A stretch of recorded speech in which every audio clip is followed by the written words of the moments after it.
জি, আসসালামু আলাইকুম। আজকে নির্বাচনী ব্যবস্থা সংস্কারের যে নির্বাচন সংস্কার কমিশন, এই কমিশনের প্রধান ডক্টর বদিউল আলম মজুমদার, গণ অধিকার পরিষদের পক্ষ থেকে ডক্টর বদিউল আলম মজুমদারের কাছে আমরা 9 দফা প্রস্তাবনা হস্তান্তর করেছি। এই 9 দফা প্রস্তাবনার অন্যতম যে কয়েকটি দফা যদি আমরা একটু আপনাদের সামনে তুলে ধরার চেষ্টা করি, যেমন 1971 সালে আমাদের জনসংখ্যা ছিল 6 থেকে 7 কোটি, তখন আমাদের জেলা ছিল 19টি। তো ওই সময় বিবেচনা করে 2024 সালে আজকে জনসংখ্যা প্রায় 20 কোটি। তো 20 কোটি জনসংখ্যা, তার বিপরীতে আমাদের নির্বাচনী আসন সারা বাংলাদেশে 300। তো আমরা মনে করি এই 20 কোটি জনগণকে সার্ভ করা বা পরিচালনা করার জন্য এই 300 আসন পর্যাপ্ত নয়। এই 300 আসনকে বর্ধিত করে আমরা 500 আসন এটাকে পুনর্বিন্যাস করার আমরা প্রস্তাবনা দিয়েছি। আরেকটি বিষয় আমরা বলেছি যে রাজনৈতিক দল নিবন্ধনের যে আইন, এই আইনটি অত্যন্ত জটিল এবং আরপিও অধ্যাদেশ অনুযায়ী যে 3টি ক্রাইটেরিয়া বা শর্ত দেওয়া হয়েছে, এই 3টি শর্তর অন্যতম একটি শর্ত হচ্ছে যে আপনাকে নিজ দলের নিজ প্রতীকে একজন সংসদ সদস্য বানাতে হবে বা থাকতে হবে, তবে আপনি নিবন্ধন পাবেন। এখন আমরা কমিশনকে প্রশ্ন করলাম, আপনি আমাকে নিবন্ধনই দেন নাই, তো নিবন্ধন না পাইলে তো আমার দলীয় প্রতীক নাই বা মার্কা নেই, তাহলে আমি আমার মার্কা নিয়ে কেমনে পার্লামেন্ট মেম্বার বানাবো?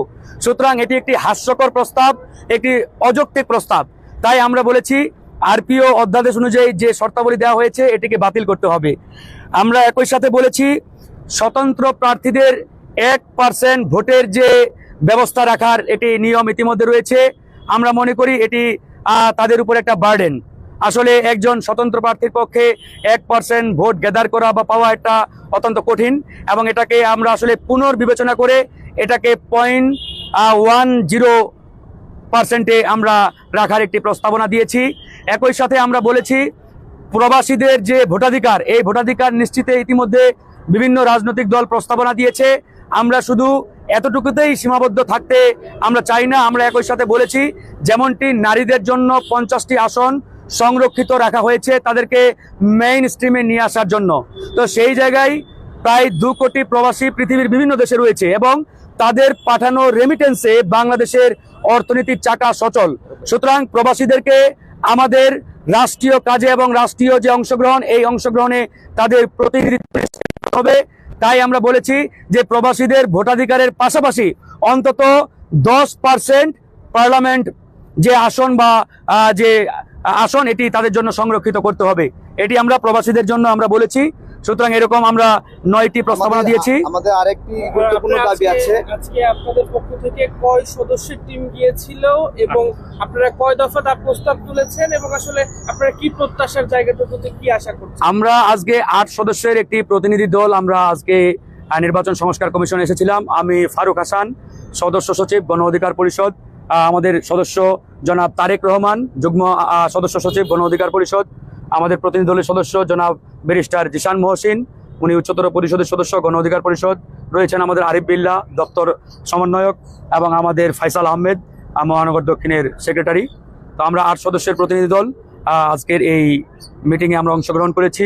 আর আমাদের গুরুত্বপূর্ণ একটা দাবি আছে এখানে, ওনাদের পক্ষ থেকে উপস্থিত ছিলেন। সেটা হলো, আপনারা দেখেছেন যে নারী সংসদ সদস্যরা সংসদে বিশেষভাবে নির্বাচিত হয়, এটা কিন্তু দলীয় বিবেচনায় হয়।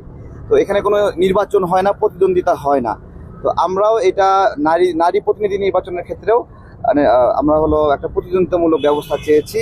পাশাপাশি এখানে ইভিএম ব্যবহার করার ক্ষেত্রে আমাদের যে ইভিএমগুলো ছিল এগুলোতে ভোটের পুনর্গণনার সুযোগ ছিল না। অর্থাৎ কেউ যদি চ্যালেঞ্জ করে ভোট চুরি হয়েছে, জালিয়াতি হয়েছে, কোনো সুযোগ নাই।